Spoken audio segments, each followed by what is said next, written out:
Thank you very much. I thank you for inviting me to talk about the role of national legislation to implement the culture of peace and to combat violent extremism in my country, the Kingdom of Morocco.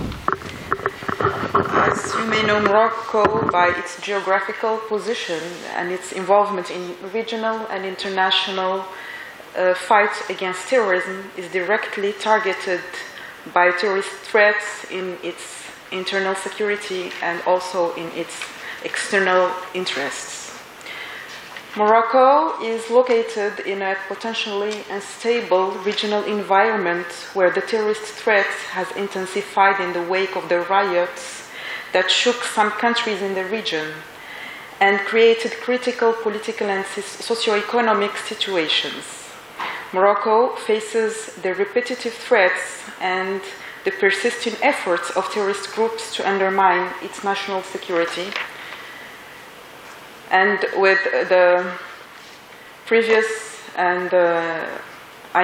Morocco has underwent several terrorist attacks in the past, and this is why we had a whole plan to react to this phenomenon.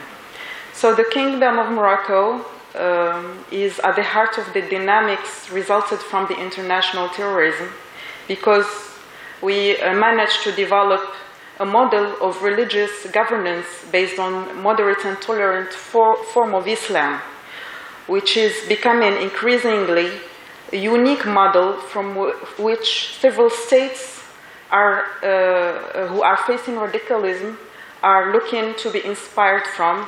And mainly here I'm stating states or countries of sub-Saharan Africa, and even some European countries after the terrorist attacks, mainly in France and Belgium.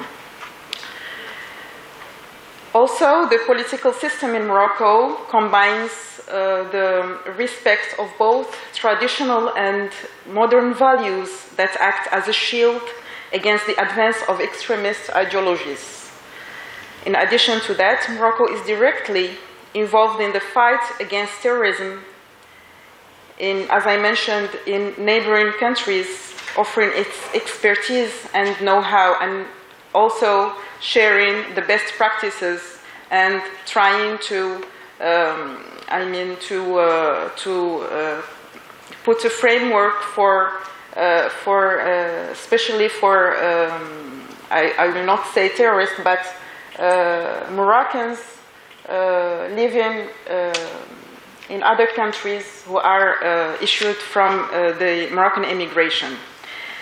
This is particularly, and it is in this particular security context that the various terrorist organizations have continued to issue threats against Morocco, especially the Daesh, that promised to expand its caliphate to all Maghreb countries.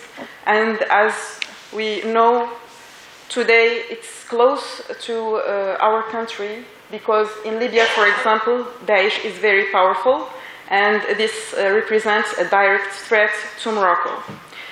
Facing these new security challenges, the Kingdom of Morocco has adopted a preventive and operational strategy, both internally and within the framework of its cooperation with its strategic allies.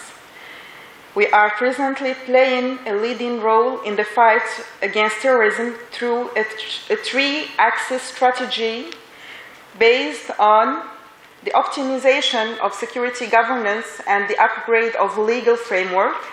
Secondly, on the fight against social insecurity and promoting sustainable human development. And thirdly, by restructuring the religious field.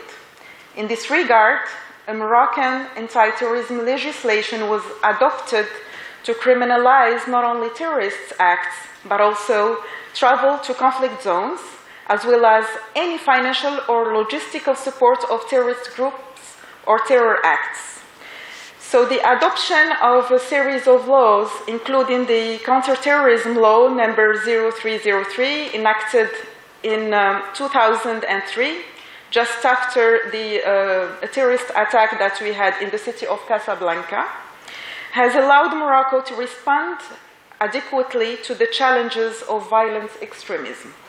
This legal framework was strengthened by the adoption lately in 2015 of another law, amending and completing some provisions of the criminal code this time and the criminal procedures code relating to terrorism. Applied in June 2015, this law has criminalized the attempt to rally the conflict zones, punishable by a sentence of 5 to 10 years of imprisonment. Also, propaganda or praise for the terrorist organizations operating abroad is also punishable by the same law. Regarding the Kingdom's policy in countering the financing of terrorism, there are articles of the Criminal Code adopted in 2013 which are criminalizing terrorist financing and considers it as an act of terrorism. According to the same article, the financing of terrorism is taken into account independently from the perpetration of the terrorist act, whether the funds are related to a terrorist act or relate to the financing of a terrorist individual or organization. So, the national counter-terrorism strategy in its global approach is also supported by other social measures initiated in the context of reducing inequalities. In this perspective, Morocco launched in 2005 the National Initiative for Human Development, which advocates the fight against exclusion, insecurity, and radicalism.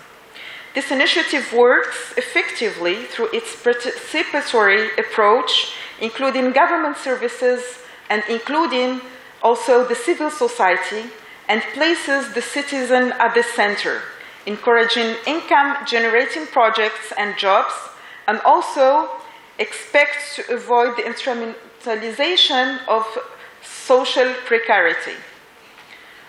Also, as a part of the reform of the religious field, Morocco has adopted a series of measurements aimed to fight against various forms of extremism and promote the values of moderation and tolerance enshrined in Islam. Measures and programs hereinafter involve the preliminary stage to prevent the radicalization of individuals.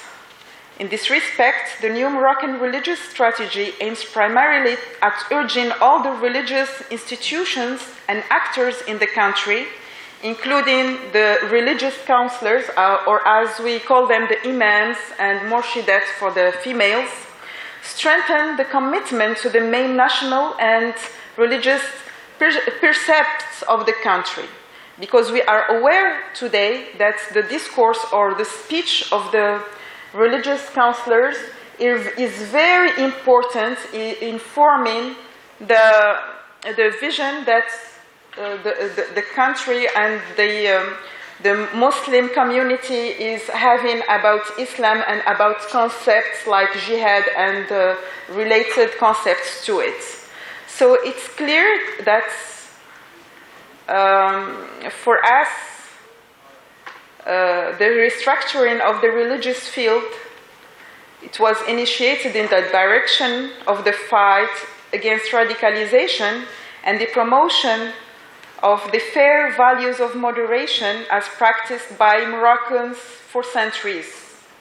This strategy took shape through structural reforms illustrated by the establishment of regional and local ulama council, while asserting a supreme ulama council as the sole entity responsible for the issuing of the fatwa, because the fatwa is very important in Islam. It's the opinion or the advice that the preachers and religious people give to the Muslims in order, it's like orders to them, as a way to encounter the proliferation of anarchic fatwas. And this anarchy in fatwas is very dangerous and very harmful to a lot of communities.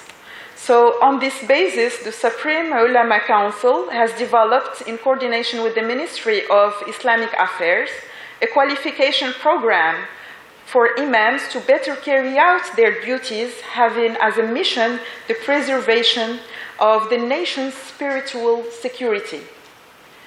Finally, the challenge of combating terrorism or violent extremism should go together with the culture of promotion of peace.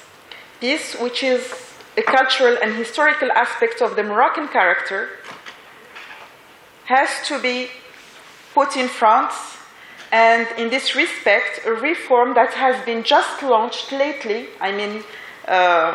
2 months ago, concerning the revision of school curricula to make it in conformity with peace values for the future generations, for a better world and a better future.